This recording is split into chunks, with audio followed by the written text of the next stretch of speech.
people. Thank you for watching again. And it's rather different tonight. Instead of having an academic on a subject of scientific or social importance, we have an entertainer. We have, from Hawk Nelson, the frontman, rock star, Jon Steingard. Hey, how's it going? Hi, it's fine here. How the devil are you, Jon? I'm doing great. You can see behind me. There's some work going on in this room. This used to be my office, and now my kids are taking it over. So you've got a little washing machine right there, the back of a piano, because we're busting a hole in a wall, and we got to keep the kids from coming through here. So yeah. I'm coming from you from a construction zone, basically. Yeah. Well, at least you're not in the conflagration zone, which is happening in some parts near you. What is the conflagration zone? Fire. Oh yes, fire. Yeah. See, I'm not an academic. I just call fire. But you've escaped that, or you were telling me there's smoke. Yeah. So I live in San Diego. And there aren't any fires directly near my house, but just outside the window, I mean, we just see all the smoke from various fires, and it's sort of this. It creates this cloud cover that's like darker and weirder than normal cloud cover, and so you get this sort of like orange colored sun all day. Like it's like the sort of color of a sunset. You kind of get that all day, and it's really eerie and strange. Yeah. There will be some people calling it the end times. Oh, yeah. I can't tell you how many. Every time something like this happens, people start saying stuff like that. Yeah. Yes. It's true. Anyway, let's talk music, because although I'm nowhere near in your league, I did have a period in my life 30 years ago when I dabbled. I was in a semi-pro band that played at weekends. And I've got my guitar here to prove it. Nice. Oh, yeah, there it is. The SG. I think we talked about that. Yeah, that's right. Yeah, it's got a Bixby on it. But yeah, nice. You've got to use that very gently. Otherwise, put it out of tune. It'll go out of tune. Yeah, exactly. Yeah. So I can't play this anymore, of course, because if you don't touch it for 30 years, not only do you forget what you ever knew, but your skin goes all soft. And it hurts because the strings are so sharp.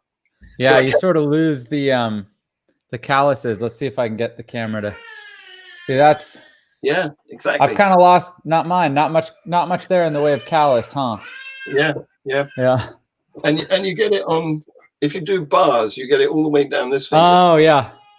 Well, you know, we were sort of a punk band, so we just played power chords a lot. So the lazy chords. Yeah. Well, it's power chords are so impressive, aren't they? And you really only need the bottom two strings to make it. Really... Definitely, to make a punk song, you only need like 2 strings. That's the idea. Yeah. But the thing about music is it's such a powerful medium, isn't it? I mean, some linguists suggest that we did music before we did speech, you know. Interesting. Yeah. I haven't heard that. I've studied the evolution of language a little bit here and there, but yeah, I hadn't heard that about music. That's really interesting. Well, if you look back at something like the howler monkeys, for example, they communicate in a song, which of course birds do as well. So yeah. There's a definite possible evolutionary route there. Yeah, and there's some indication that that there's sort of rudimentary language among certain animals. You know, birds are a good example. You know, certain calls that have certain qualities can sort of indicate certain information, and it's sort of interesting that they've been able to evolve those sort of proto-linguistic abilities, I guess you'd call them. Yeah, absolutely. And of course, what that tells us is there's no gulf, there's no huge discontinuity between humans and the animals. Right. That's one of the things that I've sort of been processing the last 6 months or a year. And it's sort of causing me to rethink. I mean, I've been recently approaching the topic of animal ethics, which isn't one that I've ever even really considered up until very recently. Yeah, that's a growth area at the moment. People are getting into veganism and stuff, aren't they? Yeah. Anyway, I like your music. I will confess that I am a Hawk Nelson fan, and it's because, to me, proper music has the three elements. It's got rhythm, it's got melody, and it's got harmony or accompaniment. And of course, if it's a song, it also has lyrics as well. So I think that good music should have all of those four things. And once you take some of those ingredients away, you are looking at poorer music. Yeah. Which is why I'm not really a rap fan, because where's the melody? You know? Yeah, that's true. I think there's something in hip hop music that that resonates with people really deeply. And I mean, it is now the #1 most listened to form of music in the world. So it clearly is resonating with people on some level. And you know, I've thought about, you know, our roots as human beings and our evolution, and going, well, something about a beat combined with you know, something verbal. It's almost taking us back to basics in a way of what we would have had for a long time. So I don't know. I like hip hop though. It's got the rhythm in the spoken word, hasn't it? Yeah. But no melody. It doesn't go up and down. Well, it's a gray area actually, because sometimes you get, you know, certain rappers that'll inject little bits of melody, and like a good example is Kanye West. He'll sort of like he'll rap something, but then he'll sort of go into a bit of melody for a period of time, and he'll almost be off key in a way that is sort of endearing. and it's all somehow better than if he was on key, and I can't totally wrap my head around that, but yeah. How's his bid for president coming along? I don't think it's going so great. I guess it depends on what his goals are. So if his goal is to stay in the news, then I think it's going quite well. Yes. Yeah. It's an easy way of getting a headline. I'm not sure it's easy, but it is a way of getting a headline. Yeah. It's a way. Yeah. So the thing about a song, of course, is the message is in the lyrics. And to an extent, you've already been hooked by the actual musicality of the song without needing to listen to the lyrics. I think there's a certain amount of information that's communicated even before you get the lyrics. Like there's a sort of mood and a tone set by the music and the rhythm and stuff that I think does contain information of some kind. Definitely. I guess toe tapping or something. Yeah. Well, and even sort of it can get you into a certain frame of mind. So like definitely. I think Coldplay, you know, this is, you know, some good boys from your part of the world. They have a gift for communicating. Like one of the things about Coldplay is that they're one of the bands whose lyrics actually means very often not that much. No. Right? Like who'd have thought you could write a song about yellow? Right. And so I think so there's a method of songwriting, and I can't remember what it's called, but it's where you write lyrics that are designed to sing well, and that takes priority over what they actually mean. So there's a few bands that literally openly write music this way. So there's a Canadian band called I Mother Earth, and they openly say this is how they write music. They just put whatever words sing nicely, and they don't mean anything. No, no, no. They're just Yeah. looking for scansion and rhyme and sense. Sense doesn't Yeah. enter into it. Yeah. Yeah. Well, I'm sure that's used in a lot of places as well. Mm-hmm. But the other thing about music is it's universally communicative, but it doesn't really belong to anything. I mean, you can write music inspired by all sorts of activities. You can write music for war. Yeah. You can write it for love. You can write it for a belief. And this is what sometimes people try to do. They try to appropriate it because it's such a good vehicle and use it to propagandize their message. Do you see where I'm getting with that? Yeah. Yeah. I think that, yeah, I mean, cultural appropriation is something that's sort of in the dealing with what that means is something that's definitely in the zeitgeist right now. It is. Yes. I actually just last week, so I'm a filmmaker by trade now. Yeah. And last week I did a shoot that involved a Native American community.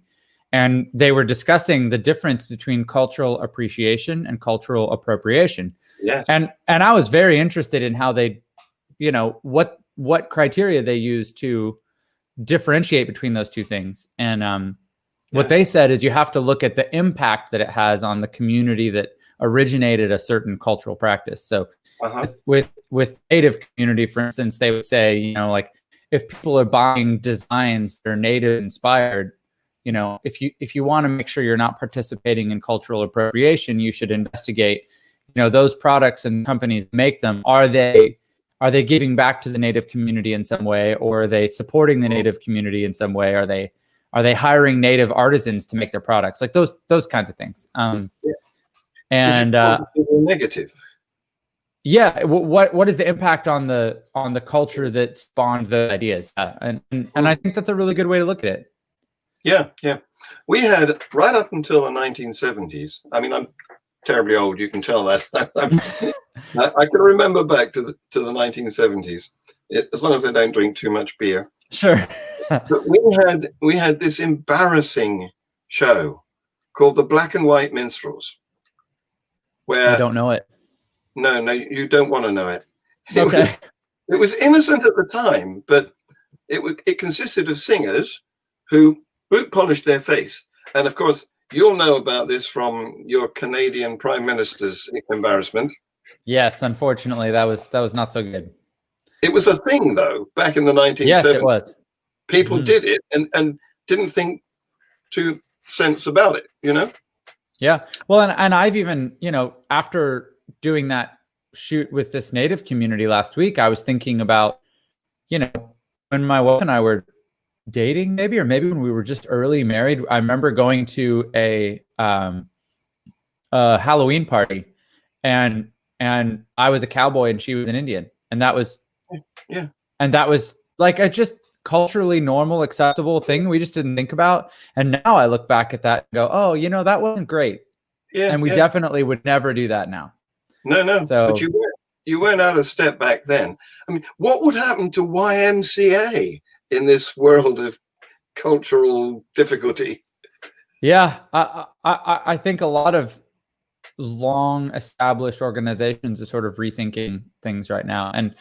And you know, I'm not one for cancel culture where I think that we should just wipe the slate clean of anything we've ever had because it's, you know, broken. I think that it's important with every establishment or every sort of cultural norm to look at it and go, hey, what's the good stuff here, and what's the stuff that maybe we could move beyond? Yeah. Because I think sometimes there's this tendency to want to tear down everything and start over, and I don't know that that's productive. I think a more productive approach is to try and look at, you know, and I look at religion this way actually, and I go like, what are the things that, I mean, obviously religion is providing something for people because it wouldn't be so prevalent in the world if it wasn't. So what are the things that it's doing well, and what are the things that maybe it's not doing so well, and maybe we can figure out ways to hold on to some of the good stuff and let go of some of the stuff that needs to go. Yeah, exactly. You know, This is there's a bit of a conflict here with regard to war, because the one point of view is we should forget about it. Why do they keep dredging up? This is the 75th anniversary of the end of VE Day, and this is the 75th anniversary of VJ Day, and look at all the cenotaphs with the names of all the people who died. That's one view. But then the other view is we need to remember this sort of stuff. Yeah. How are we going to learn from our mistakes if we pretend it never happened? Yeah, I tend to be in that camp. I think like when I studied the 20th century, there's some pretty horrifying things that I would prefer humanity never repeated. And it's important that we remember those things, not because we're glorifying them, but because we want to know that, you know, this is possible. Yeah. Us as human beings, we have this is the ability to go down that road is part of our nature. And it's important that we remember that, you know. Yeah. I've spent a lot of time reading about the Nazi concentration camps and then the Soviet gulags. Yeah. And both are pretty horrifying examples of what humanity is capable of. Yeah, yeah. So beware. We could go there again if we're not careful. Yeah. Yeah. And I think I didn't grow up, you know, I was born in 83. So I didn't grow up, you know, I wasn't even really aware of the Cold War because that was sort of coming to an end as I was a child. Yeah. So I haven't lived under the existential threat of war really ever. So it's very easy for people in my position, my generation and younger, to feel like, oh, that stuff's never going to happen again because it's never happened in our lifetime. But it's happened in our parents' and grandparents' lifetimes. And it's not that long ago. No. And to think that things can't go that way again, I think is a little naive. So yeah, definitely. So before we get too morbid, yeah, I know. I always take it there. Let's talk about music again. Sure. Don't you love the dropout? You know, when the instruments take a rest and the vocals carry on, and maybe you get the audience clapping. Sure. Yeah. Then you bring the instruments back in. Why is that such a powerful effect? It's a bit of silence. Yeah. I think it puts the focus back on people. And it clears everything else away. And on some level, it sort of reminds us that the human voice sometimes is enough. I guess that's sort of a philosophical way to look at it. Also, I mean, just from a purely musical point of view, it's like you have to be able to remove something in order to appreciate it when it comes back. So yeah. And it's like the build at an intro. You start with the drums, maybe. Yeah, sure. The bass, stick in a guitar, put the keyboard. Yeah. These are all effects which, in the past, have been practiced, have been utilized by religions. I mean, I remember when I was a young person, the churches made use of the old-fashioned organ. Old, wheezy organ and a choir, and it was out of date then.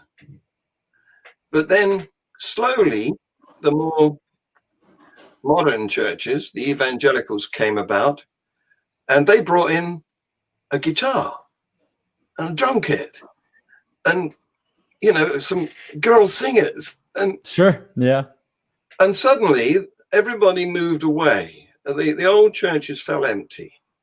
And the new meeting places attracted everybody's attention because of music. You largely, you can use it as a force, as a magnet, to amplify whatever doctrine you want to proliferate.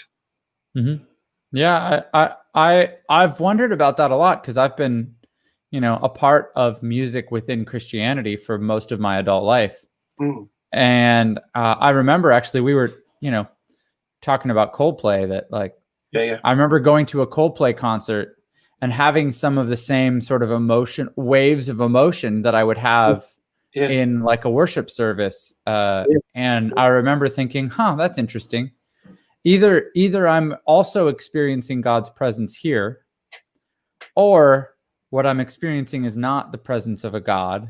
What I'm experiencing is an emotional connection, feeling of connection.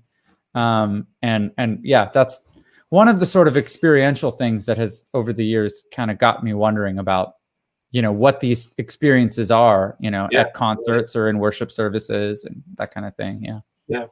Well, music by bands like Coldplay are sort of a brain balm, aren't they? They sort of, they're not exactly hypnotic, because there are other bands that are hypnotic, but they're sort of soothing. Yeah. If you see what I mean. Yeah. Well, and there's something transcendent about it. And it's sort of mysterious as to what that actually is. Yeah. But if you went to another band, maybe Metallica or something, you might come out feeling angry. You might, yeah. Mm. Yeah, it definitely has the power to influence our emotions, for certain. Yeah. So I'm going to play a bit of it now. Sure. Okay. Okay. Let me get this up.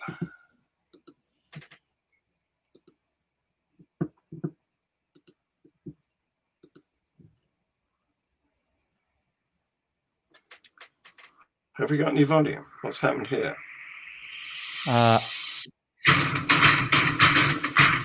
Okay.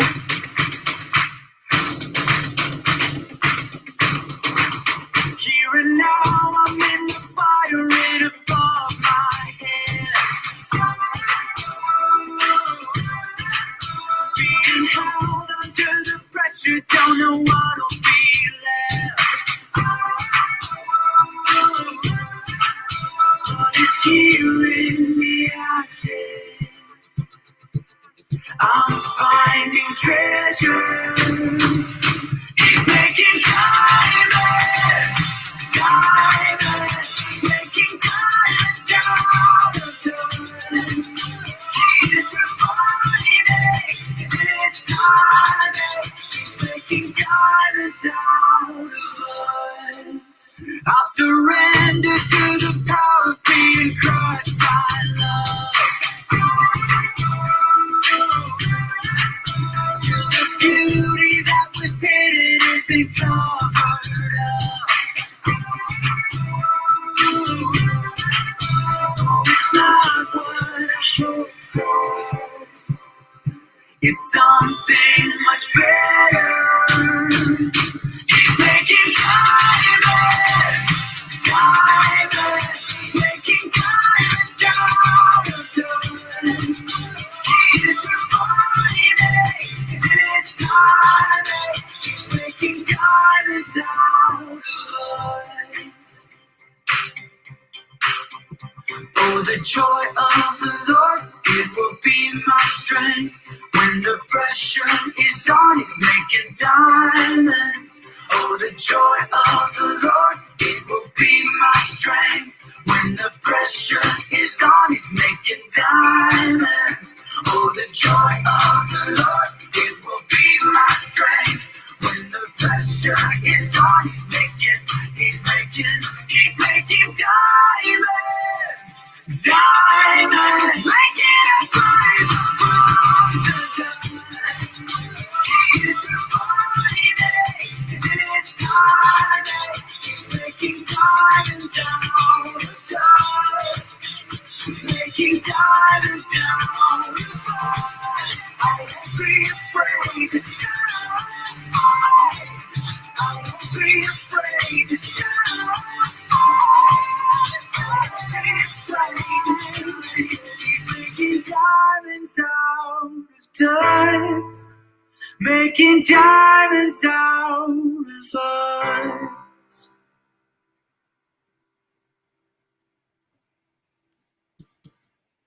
Tell our audience who made that video, Jon. That was the first music video I ever directed. Well, So damn good for a first go, isn't it? oh, thanks. I had an idea and kind of I put on a few people to kind of help me bring it to life, and that was the beginning of a whole other career, actually, and that's what I do full time now. Yeah. It's interesting, isn't it? Because unless you become some sort of mega star in the music business, you're a bit like an athlete. You sort of peak young, and then you need a second career. Like an athlete would go into talking about athletics. You know, they would become a commentator. Or a coach, or yeah. And you've done the switch from music career to video career. Yeah, and actually the video thing started to come about before the music career was really winding down. We were still very active as a band, and I started doing this stuff on the side, and honestly my wife and I having kids and starting a family really motivated me to start taking my life in a direction that was less oriented around touring so much. Because as a musician, I mean, right now during coronavirus, I mean, my friends that are musicians that rely on touring income, I just feel awful for them because they're really struggling. But you know, that was the main way that we made a living in the band. So being able to do video work allowed me to have a little bit more control out of my schedule and my travel, and be able to be present with my wife and kids a little more, or a lot more actually. And then coronavirus happened, and I'm very present now. We're all locked down. We had restrictions reimposed here in the UK just today. I saw that in the news. You went down to six people, right? Yeah, that's right. The law of six. Have cases been going up dramatically in the UK the last week or two? Not dramatically, but up, definitely up. Not exponential, but the direction is where we don't want it to go. Right. Well, you all, it seems, have done a much better job of dealing with this than we have over here. We're not top of that league at all. There are other countries that have done better than us by far. Yeah. I mean, I think New Zealand is a great example. They literally pretty much eradicated it. Yes, they did. Yes. Well, but it kind of makes you wonder, like, we are a global population, right? It makes me go, like, it makes me sort of wonder, like, what is New Zealand's plan? You can't stay isolated from the rest of the world forever, you know? Well, they do have about 300 miles of sea, at least, all the way around them. That's true. Thousands of miles on one side and about 300 miles on the Australia side. Yeah. But you're right, we're a global planet now, aren't we? Because my son, his wife, and my granddaughters live in New Zealand. So for their sake, I'm very glad that their country has managed to keep coronavirus out. Yeah, absolutely. So tell us about your journey. Now, I know you originally were brought up in Canada, and I know that somewhere along the line you became a Christian. Now, tell us about how you got into Christianity. Sure. Well, I'm a pastor's kid, so my dad's a pastor. So definitely I was raised in an environment where Christianity was the norm. Now, I was also raised in Canada, so Canada is a fairly secular society, much like the UK, where it's certainly not abnormal to be a Christian, but it's not assumed, right? And in many parts of the US, especially in the South, it's just sort of assumed. So yeah, definitely I was raised in a very Christian environment within a more secular culture. And in the environment I was in, it was a very charismatic evangelical Christian faith. So, lots of music and dancing and waving flags and intercessory prayer, prophecy, praying for healing, signs and wonders. It was a very, it was a pretty pretty, charismatic environment for sure. And that was my childhood. And then I joined a band when I was 20 called Hawk Nelson, and that's the band we've been talking about.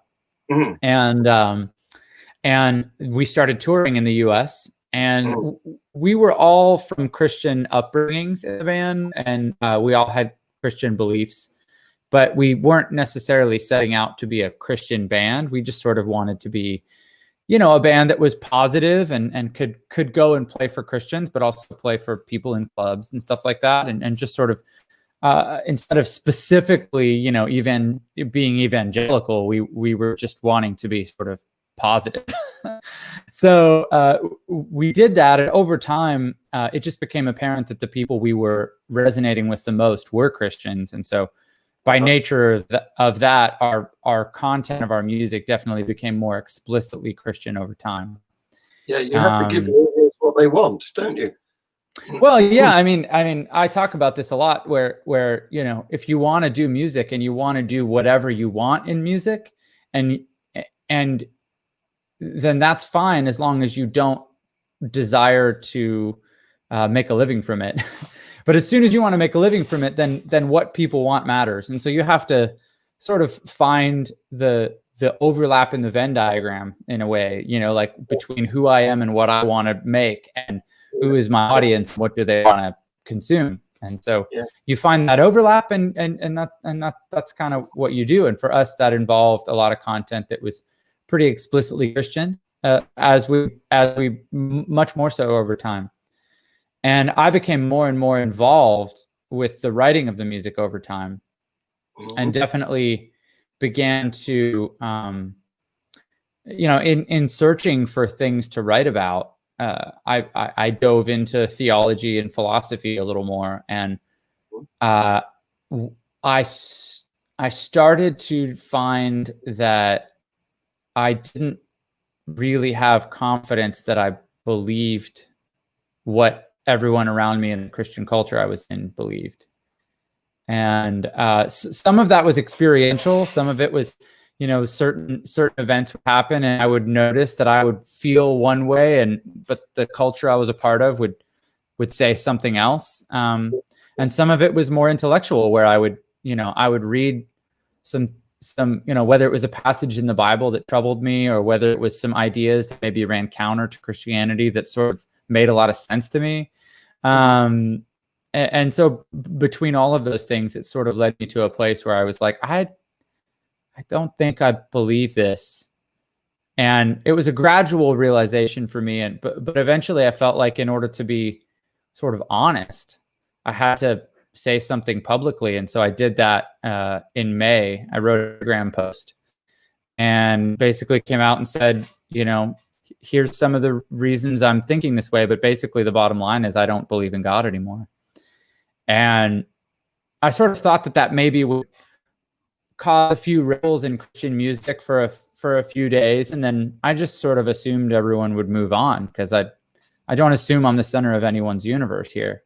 But about 4 or 5 days after I wrote that post, Fox News ran an article, and then CNN ran an article, and then New York Post and USA Today and Esquire and all these publications started writing articles about, Christian singer comes out and says he, doesn't believe in God anymore.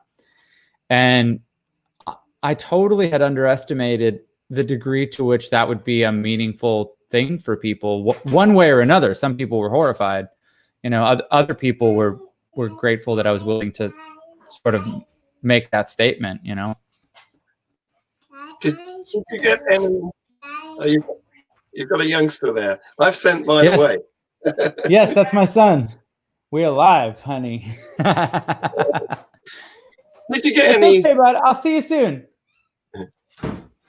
Did you get any serious pushback? I mean, you talked about that Venn diagram between you and the rest of the world, and you've got to get an overlap to have an audience who will pay you. But sometimes you get that Venn diagram within the band, don't you? You get musical differences. And I want to play more punky. I want to play more jazzy. I want to play more bop, whatever. Did you have that any when you declared that you were no longer a Christian? Were Yeah, you we just had put had yeah we had been having internal conversations in the band for some time, and also I had already told the guys that I wanted to move on from music and do other things, so we were already planning on sort of winding the band down anyways. So it wasn't as difficult a sort of thing to approach as it would have been if we were still all active. Because certainly that would have been a disruptive thing to our career. Yes. But I do think that's an important thing to talk about, because I don't feel like I had the freedom to really explore my doubts and my questions until I had at least begun to move away from Christian music and had a career that didn't really require me to be a Christian. And as long as I was embedded in a Christian career, I really didn't have the freedom to ask those questions, you know? Yeah. So I definitely feel empathy for people that are in careers that are sort of, you know, whether it's a Christian a public figure or whether it's a pastor or something like that. Like there's very little room for them to ask questions and to have doubts. And so I feel tremendous empathy for people in those positions, because you're not left with a lot of good options, really. If you're someone, say a pastor, which I've spoken, you know, in the last few months with pastors that are actively pastoring, and they don't really have a lot of other career options, and they want to feed their family, but they're secretly doubting. And you know, I think that's a very tricky spot to be in, and I feel a lot of empathy for people in that position. Well, we've had to set up organizations to not exactly to rescue, but to certainly help some of these people, haven't we? There's the Clergy Project. I've heard of this. Yeah. I don't know a ton about it, but I've heard of it. It was set up, I think, by Dan Dennett and Dan Barker. You know of Dan Barker? Only recently became aware of Dan Barker because I saw him go on a show called Unbelievable, hosted by Justin Brierley, who's become a friend of mine. And I've been on Justin's show too. Have you? Right on. Yeah.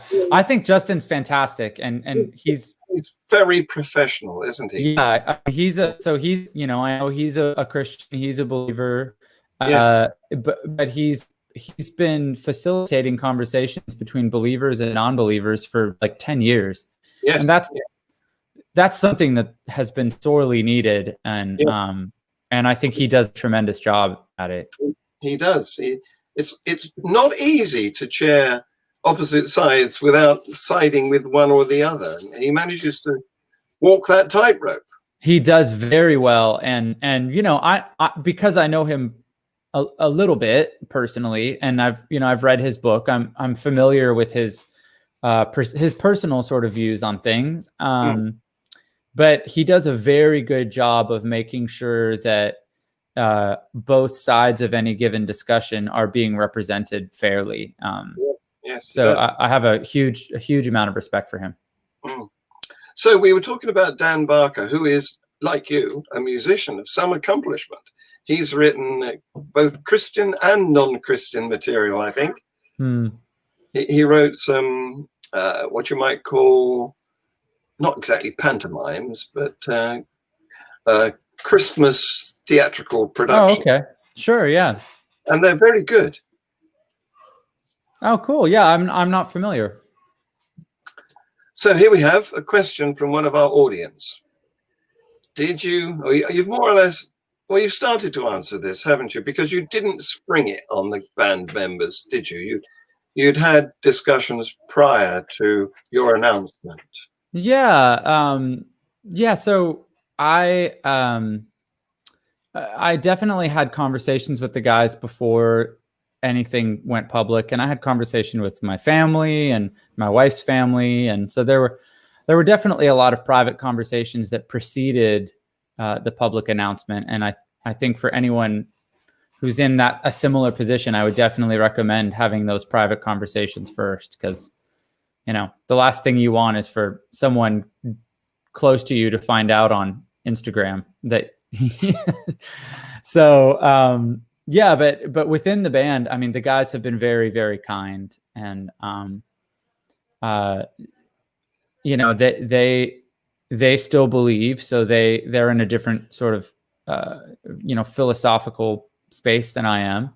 Yeah. But our friendship, I don't feel like has been hurt at all. I mean, they're incredibly kind to me. They released a statement after my Instagram post that was very supportive and kind, and I was grateful for that. And yeah, I mean, we still have a Hawk Nelson text message thread that every once in a while comes back to life, and we, you know, sort of send each other little messages and stuff. Yeah.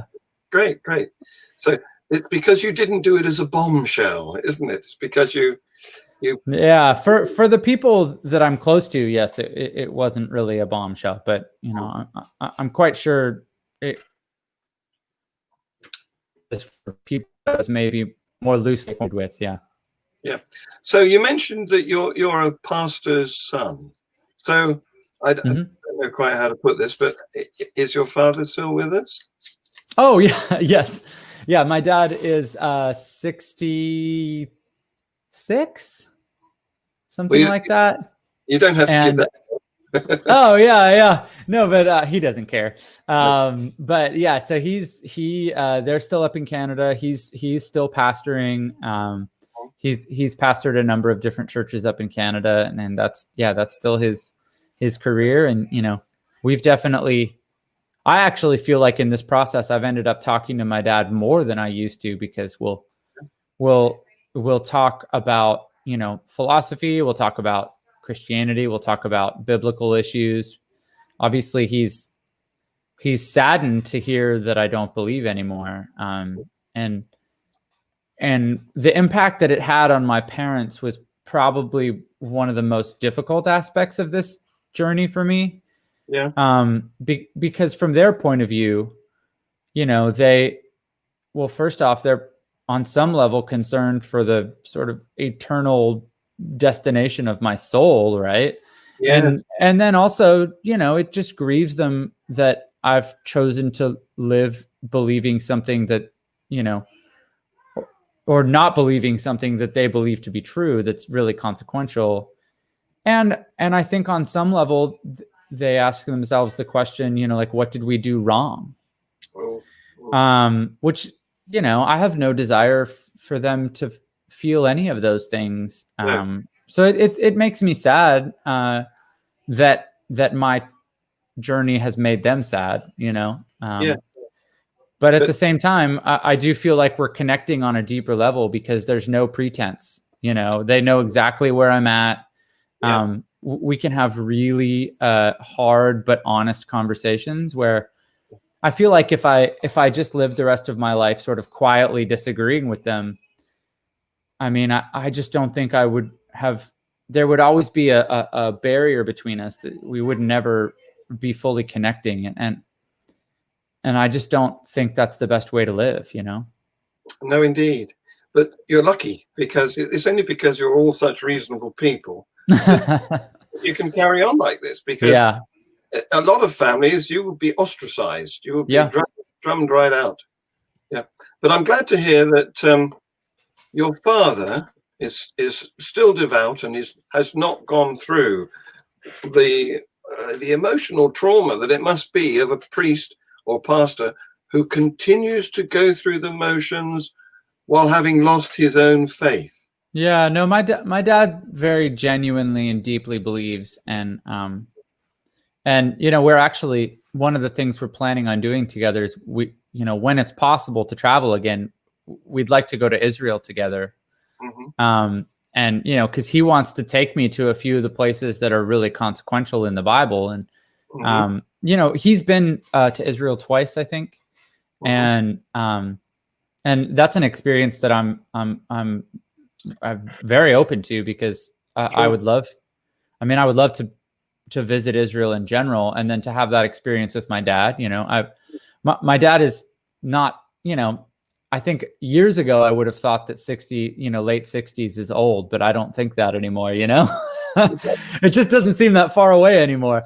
But I am conscious of the fact that I don't know how much time I have with my dad, and it's certainly finite. And it may be many, many years still, but you know, I one of the consequences of this change of perspective that I've undergone is that I'm recognizing in a whole new way just how limited my time is with anyone in my life. Yes. And so it just makes me value it more, you know? Well, no matter how old we get, few of us actually want to admit that we are old ourselves.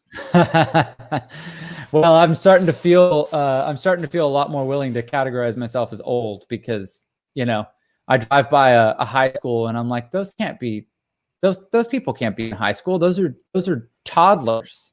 Yes. We always like to think that old is a label that we apply to people who are even older than us. Yeah. And eventually there's no people left to apply it to. Yes. Yeah. Yeah, I suppose we've got to come down to it then and accept it. Here's another question. Sure. And I got it. Great. Oh.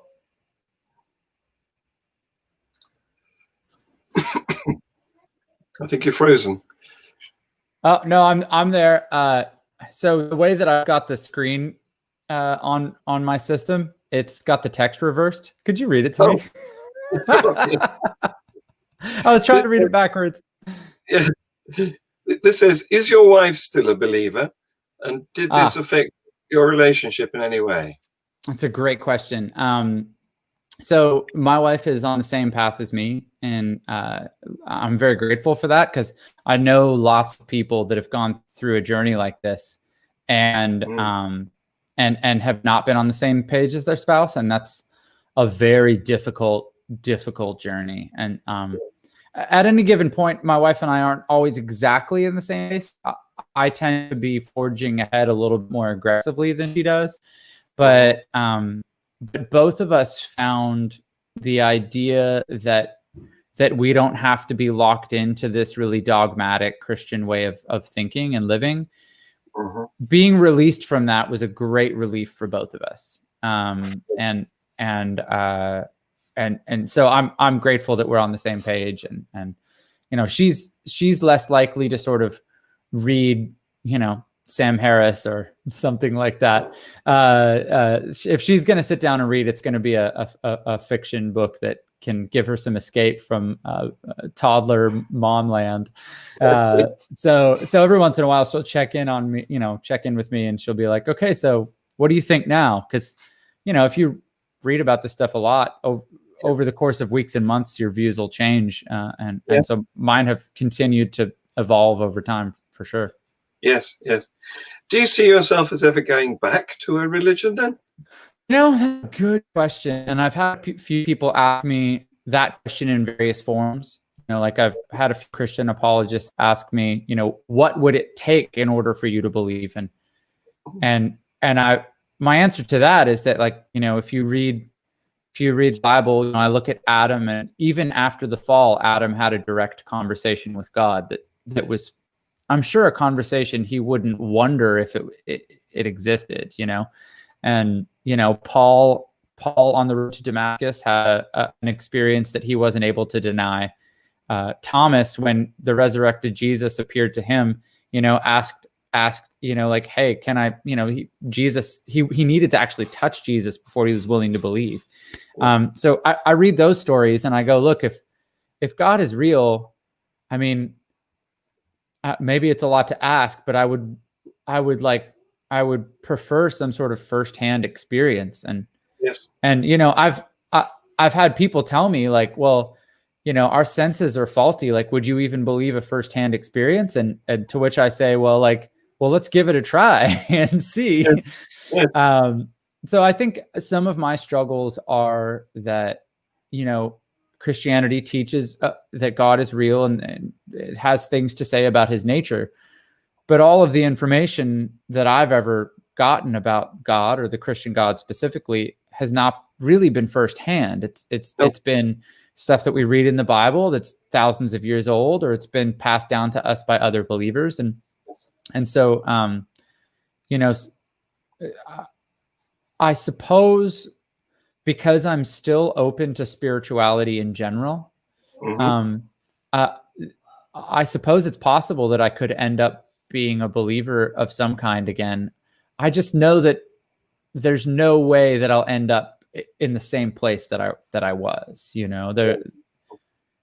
it's like my wife and I talk about, being unplugged from the matrix, right? Like once you're unplugged from the matrix, you can't go back in. No. So what do you miss most? Because a lot of people, when they give up their religion, they're also giving up their community, their social life. Yeah. Has that hit you? I think that there are people for which it would have hit a lot more heavily than it did for us because I toured already so much. Yes. We had a really hard time locking into a specific church. So yes. Our community of friends has always been a lot more transient than a specific church. So we have a lot of friends don't all go to the same church. So the church was not like, we didn't ever have a church as sort of a hub of our community. Right. It was much more an amalgamation of all these different relationships. And so we didn't feel like our sense of community changed all that much. And I think even our friends that are Christian, we find for a long time, we have found ourselves more drawn to Christians that were less fundamentalist or dogmatic. Right. And so I think that a lot of our Christian friends are the type of Christians that would say like, oh, this is a hard road. You have to ask your own questions and we support you in that, so we really haven't experienced the loss of community all that much. I think for me, the biggest loss was a loss of certainty. Yeah. Where I really did believe that there was a God that had a plan for my life and was protecting me and was providing for me. And that also applied to my wife and my parents and my children and anyone I cared about. And that was always really comforting, but because it was something that was always there, you don't tend to think about it a lot. And it wasn't until that was removed that I realized how meaningful that had been for me. And I actually, like, when I really fully realized I don't think God is real, that caused me to go into a pretty serious, like, 6-month depression. And really I started going to therapy, and that kind of helped me dig myself out of that. And therapy has been incredibly helpful for me in this season. Good. So one other thing that I'm not sure where you're at is in the situation of ridicule, because a hard atheist might want to say all sorts of things that a Christian or a Muslim could regard as offensive. I mean, in other parts of the world, we still have blasphemy laws. And there are still people who are in jail waiting execution because they said something or drew a picture or something that the locals regard as insulting to their God. Right. Now, where are you on that scale? Do you get pleasure out of, for example, there's what am I trying to say here? I've lost my piece of paper with my notes on. That's okay. There's a comedy where they poke fun of it's South Park. There's an episode of South Park where they poke fun of Christian music. Yes, You only have to substitute Jesus for the word love in ordinary rock songs, and it's a Christian song. Right. Yeah. So I think that episode. You'll find that tender. No, I think it's funny, but I actually thought it was funny even when I was full on a believer. I mean, there are aspects of almost anything that you can find funny, and so I think finding the humor, like, for instance, like I believe there's tremendous value to the institution of marriage, and so I love being married to my wife. I'm grateful for our marriage, but we can still make fun of marriage. Oh, yeah. Right. And to me, that doesn't devalue, my marriage. So I look at some of these things the same way. And what's funny actually about that South Park episode is in that episode, the Christian band that they form is called Jesus Plus One. Uh-huh. And they were making fun of a Christian band called Plus One, who were friends of mine. Right. And so I loved that episode because I was like, this is hysterical, and it's making fun of people that are friends of mine. Yeah. And even the guys in the band, they thought it was funny because they're Yes. poking fun at some things that are pretty legitimate. So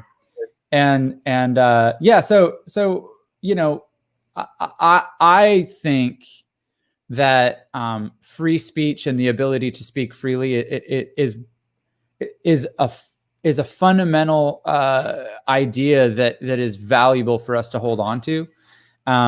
So I think it's really, really important, like you mentioned, the blasphemy laws and stuff like that. And I think I think that that's not, countries that have laws like that, those, in my opinion, they're not moving us in a direction of a healthier society. So I think we should be able to, within reason, say, whatever's on our minds. I think that's important. But at the same time, I don't find myself as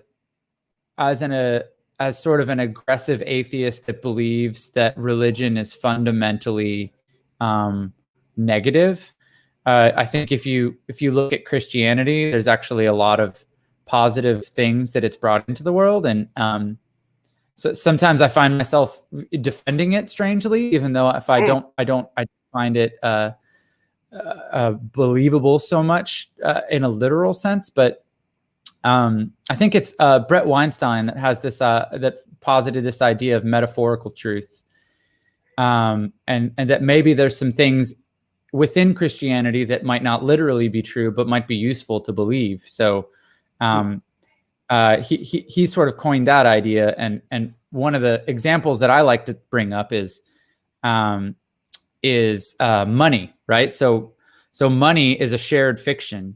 Yes. And it's a $100 bill doesn't really have doesn't have very much literal value, but because we as a society agree that it has value, it's a useful tool. Yes. So I'm not saying everything about religion is like that, but I think that there are ideas that I don't want to lose. I don't think it's exactly clear what all we would lose if we threw out religion entirely. So I still don't have very, very clear answers to exactly how that all would work, but I'm not one of these people that thinks we should just get rid of all religion all of a sudden, all at once.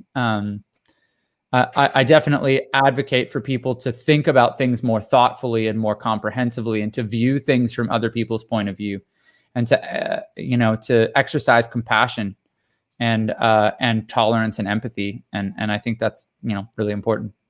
Absolutely. Don't throw out the baby with the bathwater. Well, especially when you don't know which is the baby and which is the bathwater. Yes. Anyway, we're coming to the end of our time, but I want to reveal, this is disclosure time. Sure. I want to reveal that this person here who works for Atheist Alliance International on causes like campaigning against blasphemy laws, for example. Sure. I want to reveal that I was in the church choir. Right. Well, and I think campaigning against blasphemy laws is something that, I think most Christians would agree that getting rid of blasphemy laws is a good thing. So then you can sort of have a debate as to why getting rid of it is a good thing, right? And not everyone might see that the same way, but I would be fully with you in supporting that goal.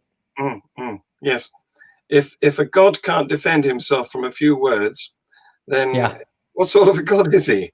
Well, and I've had conversations along those lines with people recently. I've had a few people say, like, well, don't you realize that you're dragging people to hell with you? And I'm just like, well, first off, the hell conversation, I don't agree with you on that one, but I also think, like, what is there to fear from questions?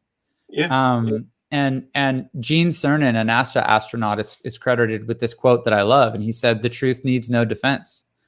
And I think that's a good one. And so I look at these issues that way, and I go, like, look, if someone ends up walking away from their faith because I asked a question in public, then their faith wasn't very substantial. And I hope that no matter where they end up, that they're able to walk their own journey out in a way that gets them to a healthier place than they were at, even if that takes them back to some form of spirituality. Yeah. If they're in a healthier place with regards to their own being and the way that they relate to other people, then I think that's a net benefit. Well, my view is that humans are inherently social animals, and that we like each other and are good to each other. And what I don't like is those people who might say to somebody like you, now that you've lost God, you only did it because you want to go and rape and murder, didn't you? Yeah, that argument doesn't make any sense. I've heard that argument a few times, and I mean, to me, it's like that's not why people walk away from Christianity. They don't walk away from Christianity because they want to murder and rape people, and they don't instantly become immoral people because they don't believe in God anymore. Actually, like most of the people that I know that have left Christianity have approached the topic of morality and spent a lot of time thinking about it. And you've got to ask the question, like, if atheists are inherently immoral, then why are so many of them active in campaigning against, human rights atrocities? Yes. And why are so many of them active in, campaigning against blasphemy laws that clearly hurt people? And quite a few prominent atheists that I'm familiar with have actually extended their ethics towards animals in a way that caused them to embrace veganism. And so you kind of got to go, like, so why is it that so many atheists are obsessed with morality and trying to understand morality and walk out in a healthy way? Yes. So what you've done is you've made it clear that we're not all baby eaters. And right. We're quite nice fellows, really. And incidentally, pretty much a large proportion of all the entertainers, actors, musicians, comedians, and so on, are non-believers. Isn't that the case? I guess I don't know the stats on that for sure. I know that in America, a lot of public figures tend to at least give a cursory nod to God. I mean, you see this in acceptance speeches at award shows, like, I want to thank God. It's very common in the African-American community here in the US because traditionally, the gospel movement is very, very intertwined with Black culture. So you see that a lot in that culture. But as even in my time as a Christian, I remember always sort of hearing things talked about as like, oh, well, so-and-so calls himself a Christian, but, we don't know what they really think, and it was always sort of said with a wink and maybe like maybe a frown in a way, sort of like, well, we don't know, but I think it's very difficult to ascertain exactly like how many people in sort of celebrity culture are believers and who aren't. Well, we're getting some nice compliments from our, I think, largely atheistic audience here that I'm putting up at the bottom of the screen. Unfortunately, you can't read them. I'm going to have to come up with a way to reverse this because this has been a really enjoyable interview to listen to. Oh, that's nice. It is, isn't it? We've had several of those. Yeah. There's got to be a better way for me to read the comments. I'm going to look into that. Get a mirror. Yeah. Yeah. Anyway, thank you very much. You have been fantastic. Such a lovely fellow. Thank you so much for having me. You're welcome. It's been our privilege. I'd like to just make a little commercial because next week I want an audience. I want to announce to them that our guest will be Richard Rawlins, who is a former president of the British Medical Association. He's a retired orthopedic surgeon, and he's going to talk to us about what's it called? Medicine that's what's it called? Fake, artificial medicine. You know, the complementary and alternative medicine. CAP. He's going to lift the lid off that for us. So that should be good. You'd be welcome to watch from your distant venue. John, thank you very much. Thank you very much. Nice to have had you.